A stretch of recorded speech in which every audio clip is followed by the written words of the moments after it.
yang sekarang ini bisa lagi, walaupun dia pada saat encrypted-nya itu pada saat, kalau yang sekarang pada saat dikirim belum dibaca itu nggak bisa, tapi begitu lawan bicaranya open baca itu kedetek, dan itu walaupun nggak ada konten, hanya kalau di rekodnya ini sama siapa sering komunikasi, terus berapa size dan paket datanya yang dia kirimkan, itu kedetek. Dan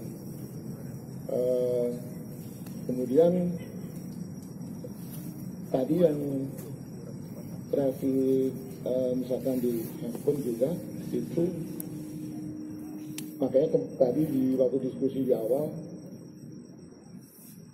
keuntungan dari implementasi IT versi 6 itu bagus, seolah-olah semua orang punya identitas IT masing-masing. Walaupun sekarang kalau IT versi 6, versi 4, kalau di network seluler itu ada namanya CGNAT. CGNAT, nah itu dari IP ke MSI-SDN, ke IP private, baru ke IP public. Jadi tadi kalau mau berlapis-lapis ya pakai VPN. Selain tambahin nomor Pak Ono, PGP lagi. Karena kalau nggak pakai itu, sekarang ada web, ini ada webnya. Kemudian nomor handphone yang akses ke website Pak Ono siapa aja. Nah itu dari IP public website Pak Ono. Masing-masing networking kan punya IP public tuh, ini punya Telkomsel, ini Indosat, ini Excel. Dari IP public masuk ke IP private ke CGNAT. Nah CGNAT itu nanti dari port perbandingan pakai NFS log itu bisa, walaupun sekarang pakai IP versi 4 itu masih perbandingannya 1:100-an, itu nanti akan ketemu IP private ini yang akses dari nomor MSDN. Ketemu. Lalu pakai VPN.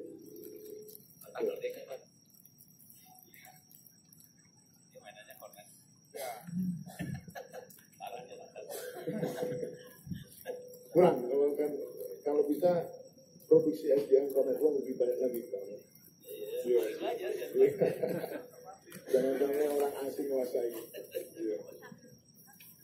Dia bikin kornet juga, pakai Open 5GS. Saya nih makanya mainan FPC nih. Nanti dibahin alat ngoprek. Kalau mau bikin buku habis itu. Lalu mau nambahin nggak tuh?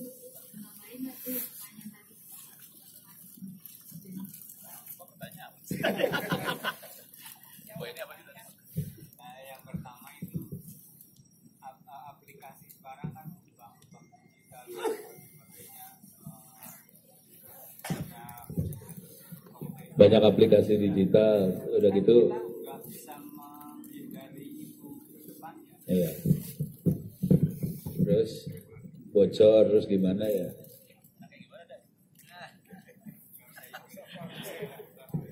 Kalau ini nih versi Ono ya, jangan khawatir, Anda semua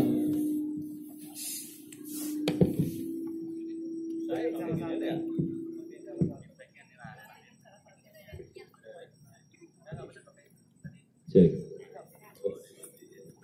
Oke, jangan khawatir, Anda semua di aplikasi apapun, terutama di online tadi, apakah itu bank, internet banking, toko online segala macam, termasuk Google, kita dimata-matain. Mudah-mudahan ikhlas.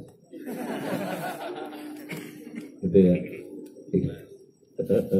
Paling blow on mah gini lah, masuk Google Map, lihat my timeline, udah lu lihat.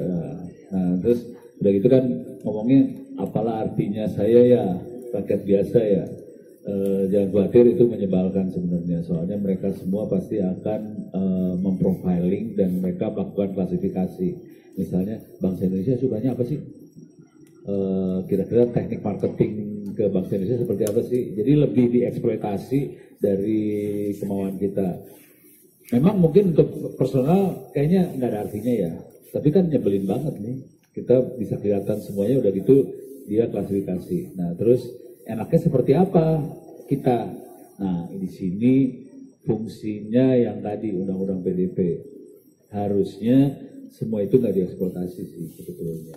Kira-kira itu. Jadi memang kita nggak bisa kerja sendiri kalau udah kayak gini. Ini kerja sebagai bangsa, udah gitu kita nggak mau diinvestasi. Kalau mereka tidak mau ngikutin kita, ya lu keluar. Lu maksudnya si toko-toko lain tadi ya keluar. Atau kita bisa mengimpos pada toko-toko Indonesia, oke, lu bisa berbisnis di Indonesia, ini orang Indonesia, bisnisnya nggak masalah, tapi harus menghormati hak asasi si user, kira-kira kayak gitu. Soalnya kalau mereka dikasih izin buat ngambil data, kalau cuma sampai situ, kalau dia ngegerus terus ke dalam, dia membandingkan dengan posting kita di media sosial, nanti kan kita bisa personal, bisa melakukan klasifikasi sampai ke orang kan. Nah, tadi ibunya Ono siapa segala macam, bahaya sebelah sana. Jadi memang kalau kita sebagai pribadi agak susah ya, cuman kita harus sebagai orang banyak kita harus mulai main di sebelah situ sih kayaknya. Itu kira-kira kalau Gidas ada tambahan apa sih? Gue lebih ke arah sana sih. Iya, saya mau nyanyi sih. Tes, ya. Saya mau menambahkan Kang Ono tadi sama Kang Dani. Konsep tadi kalau kita nih siapa kita gitu ya, nggak berharga. Jadi dalam konteks informasi, bicara big data dan seterusnya, bahkan lebih luas lagi bicara data lake dan lain-lain, saya mau menjelaskan dengan konsep permen dengan emas mahal mana. Mas kan menganggap diri permen, ya enggak? Saya bukan emas gitu, jadi saya nggak berharga. Tapi sebetulnya tergantung. Kalau emasnya 1 gram permennya 1 kontainer, mahal permen 1 kontainer, betul? Nah, di konsep itulah waktu kita bicara soal big data, data mining, dalam konteks perspektif sebagai negara, kompetisi antar negara, kompetisi antar bisnis dan seterusnya. Itu dua. Kalau kita tidak peduli dengan, saya mengajukan konsep kalau di dunia ini secara horizontal, di luar dengan urusan vertikal ke Tuhan Yang Maha Esa, kita ini tidak kurang dari sekedar informasi. Siapa saya? Ya informasi tentang saya. Kalau ada pihak yang bisa mengganti informasi saya di kependudukan, di polisi, di asuransi, di perbankan, di kantor dan seterusnya, Gildas diganti jadi Ani lah gitu ya. Oni jadi Oni, Ona jadi Gildas jadi Oni, jenis kelamin perempuan. Masih ada kah Gildas? Kan gitu. Ya masih ada. Diingatan teman dan saudara yang masih ingat. Kalau dulu kan nggak ada Gildas. Tapi substansi saya, kehidupan saya nggak ada lagi. Saya datang kemanapun, Gildas tidak ada. Jadi kalau kita tidak menghargai informasi tentang diri kita, ya berarti kita tidak menghargai tentang diri kita. Menghargai diri kita gitu ya. Mas kesel nggak apa diteleponin, ditawarin ini, tawarin itu, kesel nggak? Iya. Merasa di-abuse kan? Betul. Terus mau komplain? Bukan susah, memang nggak berhak komplain. Orang masih tidak menghargai dirinya, tidak menghargai informasi tentang dirinya selama ini diumbar-umbar. Ya nggak, siapa saya? Kan gitu konsepnya, mindsetnya. Jadi tadi, ya kalau mau aman, ya memang secara mindset harus berevolusi. Gitu. Mas ini makhluk yang berharga, ciptaan Tuhan, ya memang harus saling menghargai, basicnya itu. Jangan nanti setelah di-abuse, kita mengumbar nomor teleponnya, nggak izin keanggotaan, orang minta apa semua kita kasih. Kemudian kita di-abuse, diteleponin, ini segala macam, kita komplain, nggak bisa. Waktu buka akun, nggak baca iulannya. Waktu install software, saya kan baca iulan. Registrasi 1.000, nggak ada. Itu buka akun, saya kan baca, nggak ada. Iya betul. Kalau saya bikin software, semua penggunanya menyetujui aset berharga milik dia, rumah, mobil, istri cakep, kalau jelek jangan. Milik saya. Ada yang baca? 90. Kita nggak baca, semua install setuju. Nah, pada waktunya saya butuh, kan gitu. Jadi malas lah seumur hidup kita, mantap.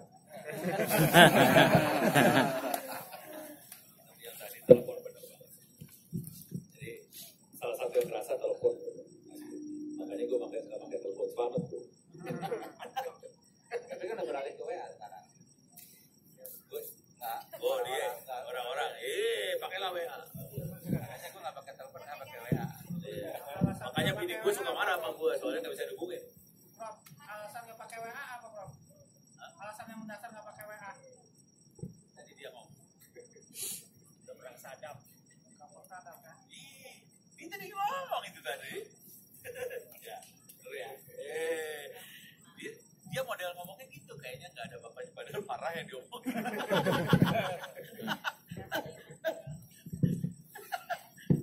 Oke, lanjut. Masih ada? Oh, ada. Perempuan semangat, kalau laki-laki mah capek deh.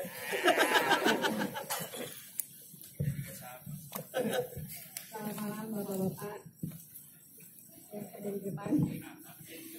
Ini ada satu lagi nih, Doni Beu nih, mah. Don. Parah lu, Don. Yang di sopan dikit lu. 2 orang maju depan gantian. Sok, wow. Iya, terima kasih, Pak. Mungkin ini sebagai budak korporat zaman sekarang. Gitu. Udah korpor. Kan kadang orang tuh baru menemukan yang dibilang passion dalam dirinya tuh gak semuanya dalam yang sama gitu kan. Mungkin di umur berapa baru bisa mendapatkan passion apa yang dia sukai gitu. Nah, tapi kan kondisinya tuh lingkungan tuh tidak mendukung gitu. Jadi kita tuh terlalu disibukkan dengan operasional sehari-hari gitu. Sampai kita tuh nggak sempat untuk belajar, bahkan dari pihak manajemen tidak mendukung kita untuk belajar gitu. Nah, mungkin dari sini kita berdapat Dari orang korporat kan? dari ketiganya pasti. Saya orang kampus. Kang, saya boleh share nggak kalau ini? Oh iya boleh. Dari sini aja tapi ya. Iya. Ini soalnya relate sama saya. Intinya itu deh. Saya mau share biar kamu tidak. Sedikit lah. Saya share supaya kamu nggak suruh saya. Jadi tahu nggak kenapa saya masuk security? Karena saya waktu itu terjebak. Jadi saya itu dulu saya pegang IT operation. Jadi saya membawahi divisi IT. Development, data center semua saya. Itu bukan passion saya. Itu bukan dia saya. Frustrasi, saya cerita ke dia. Makanya saya resign. Iya, saya pindah ke security. Karena itu passion saya dari awal. Itu maksudnya harus ada momen di mana kita berani pikirkan kita mau terus atau enggak. Kan kadang udah di zona nyaman banget terus kayak Itu challenge itu yang harus kamu lawan dirimu. Berat ini mah berat. Ya kayak gitu ya. Ya makanya telat sih karena agak lama juga. Cuman sekarang saya berani bilang itu bagian dari hidup saya. Saya bersyukur juga saya pernah di operation karena kalau sekarang saya jadi auditor, kalau saya nggak pernah di operation, rekomendasi saya, temuan saya itu nggak down to earth karena saya nggak pernah berada di sisi situ. Jadi kalau sekarang saya pernah berada di dua sisi. Saya pernah jadi yang diperiksa, saya pernah jadi yang meriksa. Jadi waktu saya ngomong, kamu kok begini sih? Sebetulnya saya tahu yang dialami itu apa. Jalanin project kenapa lambat? Ya susah, approval manajemen susah banget gitu kan. Ya kan, betul kan? Iya, seperti itu budak korporat kayak kita. Hidup budak korporat. Ya, paham poinnya ya? Oke, thank you. Ini masukan buat mahasiswa saya ya. Kalau jawaban saya cuma satu, jadilah pengusaha. Karena negara ini nggak akan jadi negara maju kalau rasio karyawan dan pengusahanya terlalu kecil. Nah ini mahasiswa ITPS juga.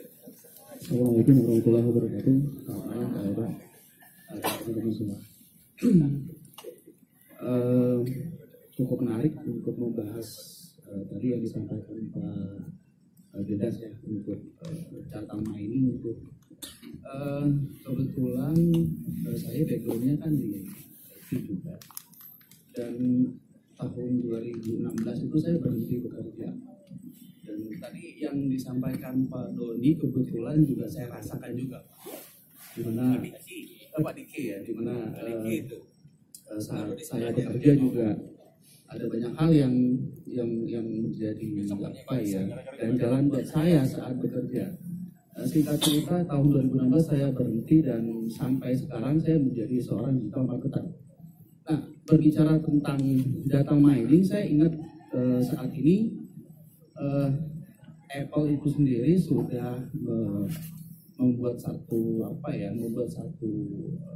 kebijakan untuk melarang Facebook ini sendiri untuk menangkap data dari para audience customer itulah kira-kira, sehingga mereka membuat satu kebijakan untuk pada saat launching iOS 14 kalau nggak salah.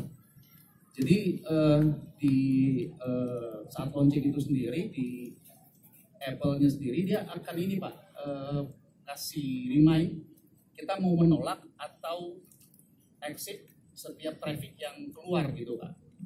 Nah singkat cerita interestnya ini yang setiap advertiser itu sendiri akhirnya nggak bisa untuk menangkap minat dari para ini gitu loh, para customer nggak bisa provide, dan akhirnya merugikan dari pihak advertiser dalam hal ini ya company juga kan gitu, yang seperti marketplace segala macam.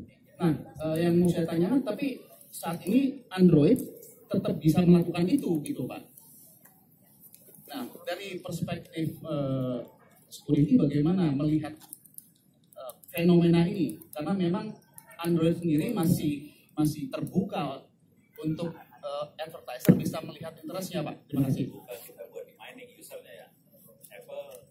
Apple blokir gitu Pak. Siapa lagi? Jawab yang ini dua nih. Atau Bapak Doni sekali dikerjain. Boleh. Ada lagi. Oke, jadi saya balik lagi ke passion saya, jaringan. Saya lebih concern ke penggunaan IPv6 tadi, karena saya memang lagi memperjuangkan nih. Kira-kira Pak Ono tahu nggak sih apa kendalanya ISP sama kawan-kawan yang ada di office boy itu yang di Duren 3 itu, kenapa sih mereka susah banget gitu untuk implementasiin IPv6 itu? Maksudnya kalau misalkan di wilayah data center oke, masih mungkin ya. Maksudnya untuk roll out ke pelanggannya gitu loh. Karena kan yang pakai itu pasti banyak pelanggan, bukan hanya bertukar prefix di data center aja gitu. Terima kasih.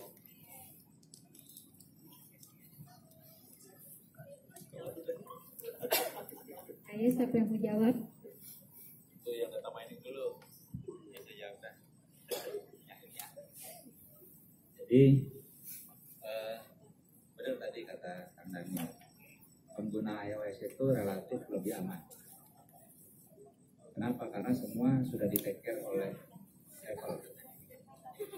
Dalam konteks tadi, ya Apple mengambil alih seluruh fungsi tadi yang untuk advertiser tadi, semua dikelola dia. Ini soal bisnis. Gitu. Semua tidak boleh lagi melakukan data mining usernya kecuali Apple. Dalam konteks keamanan, saya membagi dua nih.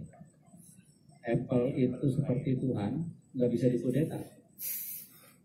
Penggunanya menyerahkan dirinya hidupnya ke Apple. Nah, Apple menjamin keamanan penggunanya. Data kita apa semua pokoknya di Apple lah, dia seperti Tuhan. Apple. Kalau Google dia seperti dewa, masih bisa dikudeta. Tapi dewa ini juga yang menyerahkan penggunanya, pengamanannya ya sebisanya dia. Si dewa itu nanti masing-masing pengguna berusaha mengamankan masing-masing. Kalau saya lebih suka pakai Android. Kenapa? Ya tadi saya bisa mengkudeta posisinya dewa. Tadi Pak Dani bilang, pakai aplikasi, ya, saya pakai aplikasi namanya gratis, open source juga namanya Network Firewall. Saya bisa kontrol nih seluruh file sampai ke level OS yang boleh akses ke network mana saja, termasuk ke Google saya blok-blokin rootnya, apanya segala macam banyak. Yang saya pakai aja saya ini. Bahkan kalau pas saya mau pakai baru saya buka, kalau nggak dimatiin. Termasuk OS level. Jadi saya punya kontrol terhadap diri saya. Ya di sisi lain konfliknya privasi Google itu semua saya mati-matiin gitu. Ya cuman kalau saya misalnya nonton YouTube, saya nih YouTube-nya, dan iklan yang di YouTube saya itu macam-macam, iklan dari India, iklan dari Cina, iklan dari mana, macam-macam, cuma karuan iklannya yang nggak sesuai dengan apa yang sering saya tonton. Selama iklannya masih begitu, ya tanda kutip berarti Google benar-benar mematuhi konflik yang saya konflik untuk tidak memainin semua, saya mati untuk privasinya. Kenapa dia mempush iklan ke saya itu random, jadinya benar-benar random. Pak, tapi masalahnya adalah mungkin kalau dari sisi aplikasi kita bisa blok. Sepengalaman saya melihat Facebook, cara kerja Facebook dan Instagram ini begitu, dia punya satu kebiasaan setiap kita klik sesuatu, dia langsung menangkap behavior kita, Pak. Kalau main sama nggak ada matinya, Instagram juga mikrofon kita itu sosial medianya. Jadi dia langsung menangkap interest kita dari situ. Jawaban saya cuma satu kali itu. Jangan pakai Facebook, Instagram. Jangan pakai produknya Facebook, Instagram dan lain. Sayangnya memang sosial media itu kan populer Pak di kaum milenial. Ya, ini. Jadi gimana cara kita untuk membatasi hidup itu hanya adalah pilihan. Dalam konteks tadi, kita itu terlentang, telanjang, mengangkang, diperkosa oleh pengelola platform dalam bola kristalnya dia. Tahu bola kristal nggak? Ya nggak? Yang dukun begini ngelihat tuh kita ngapain, nah itu kita di situ. Dan kita menikmati karena gratis. Jadi jangan komplain. Ya. Kalau nggak suka, kita sama kayak tadi Mbak. Ya nggak? Saya di zona nyaman, tapi komplainnya nggak nyaman loh, berarti bukan di zona nyaman kita. Kan gitu sederhana maksudnya. Kalau beneran zona nyaman ya nikmati, syukuri kan gitu. Jadi nggak susah sebetulnya. Mau aman, privasi, cuman satu, yang penting konsisten. Ya nggak? Mau gratis, mau dapat duit, mau bersosial media narsis full, ya nggak? Tapi mau privasi juga, ya nggak mungkin. Kesederhanaan itu sudah pas. Jadi modalnya sama satu, konsisten, pilih. Mau yang sana, pilih. Kalau saya sih memilih, saya mau aman, saya mau privasi saya tinggi. Orang lain nggak bisa ngontak saya komplain, ya udah pakai pengalaman. Oh saya nggak mau, ya udah nggak usah hubungan gitu aja sederhana. Ya, daripada dia nggak aman saya masalah, kan gitu. Masa dia nggak aman saya jadi masalah kan? Saya mau memutus konsep rencana yang corporational itu. Lo nggak aman, ya jangan bawa ke gue ada masalah, kira-kira begitu. Siap.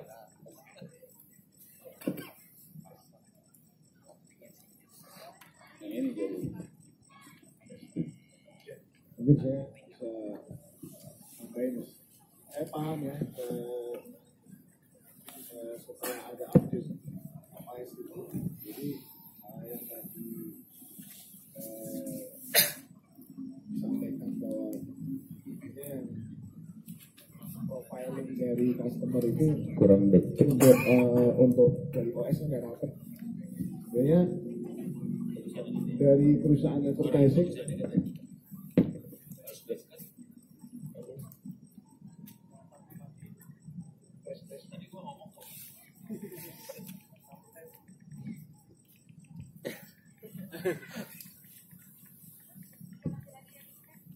cek tes harus kalem ngomongnya kayak gini.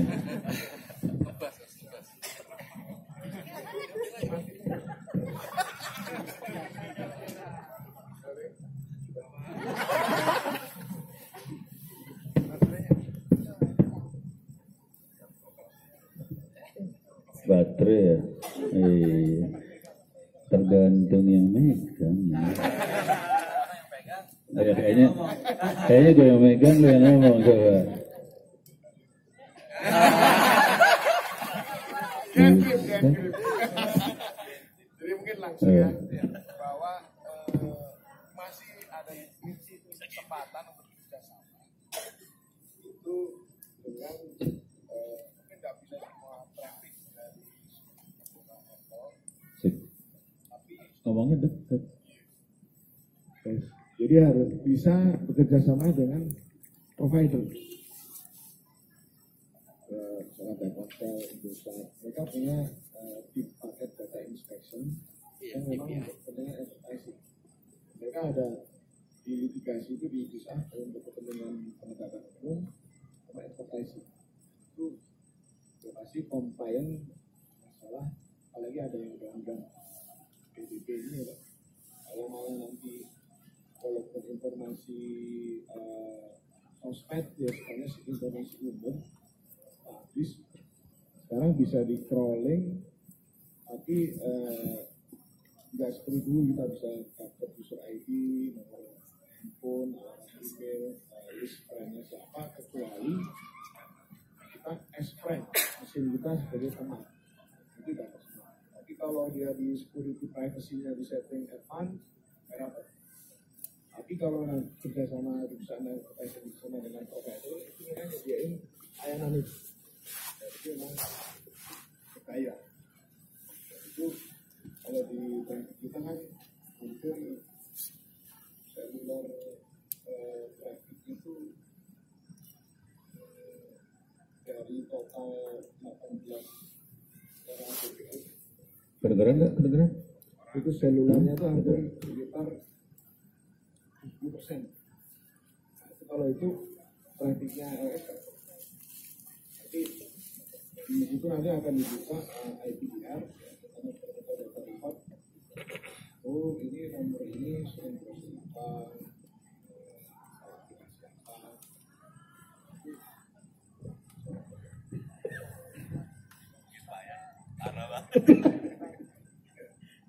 Kayaknya kalau Dia kagak tahu yang diomongin Pak. Itu rahasia negara bukan ya? Rahasia negara itu. enggak, dia masih data record IPDR. Jadi dia bukan sniffing konten, bukan. Cuman kita bisa profiling behavior loh. Dia ngomongnya kalem, bangsat banget kan.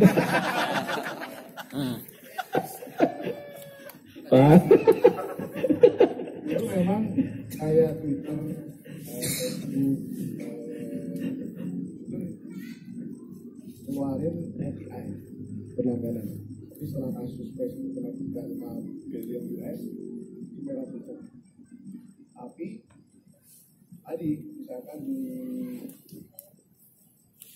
di marketnya ada banyak media crawling sama sosial media crawling. Mesin mereka biasanya bikin robot-robot. Kalau dari pengguna itu, kalau masuk di misalnya Facebook group ya, kan ada kayak grup Facebook itu open. Tapi kalau yang di security pengguna usernya security advance, privasinya di setting advance itu terbatas sebenarnya. Iya, close. Tapi kalau grup, page itu open dan itu bisa di crawling dan itu bisa di profiling dari situ. Kalau yang pesan advertising, saya saranin kerjasama sama walaupun trafficnya nggak semua traffic dapat karena di internet kita itu kan dapat dari lewat seluler, lewat ISP, internet, tapi mayoritas dapat. Cuman ini Pak, si Facebook ini sendiri akhirnya membuat satu kebijakan, dia membuat satu satu setup di situ di mana kita bisa memilih 8 standar event trigger yang itu kita bisa pilih. Saya nggak tahu apakah itu ada satu semacam deal antara Facebook dengan Apple, tapi itu cara Facebook untuk mempush agar dia tetap dapat audiensnya gitu Pak. Itu yang terjadi saat ini, itu bisa dilakukan di Facebook Ads Manager-nya gitu. Nah itu yang pertama dari sisi client side-nya. Dari sisi server side-nya ada lagi namanya IVI conversion gitu loh. Nah itu mereka juga ada alternatif lain buat nge-push agar iklan dari advertising ini bisa dilempar ke audiens sesuai dengan interestnya dia gitu. Gitu. Itu yang terjadi saat ini dan saya nggak tahu secara data mining itu seperti apa cyber security karena itu memang transparan banget sekarang gitu Pak. Bahkan kita bisa melihat kita sendiri sebenarnya interest kita apa sih sebenarnya itu kita bisa lihat di Facebook dari setting profilnya itu kita bisa milih kita iklan kita yang nampil itu di Facebook ternyata kita suka klik ini dan ini gitu itu kita bisa kelihatan gitu seperti itu Pak. Ya, jadi kalau kita ada platform kayak tadi melihat posisi kita di dalam bola kristal.